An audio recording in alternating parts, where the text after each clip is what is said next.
Смотрим, значит, роевая пора в разгаре. И как всегда совпадает, то рапса чуть-чуть было, а сейчас подпаривают. Ну и, конечно, акация. И где-то экстренно, знаешь, если у тебя нету времени, экстренно смотришь семьи, которые семьи вроде бы-то и были, они в роевом состоянии.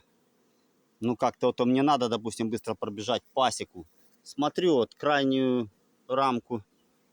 И маточники вот эти погрызенные. Вот там я смотрю один вышедший.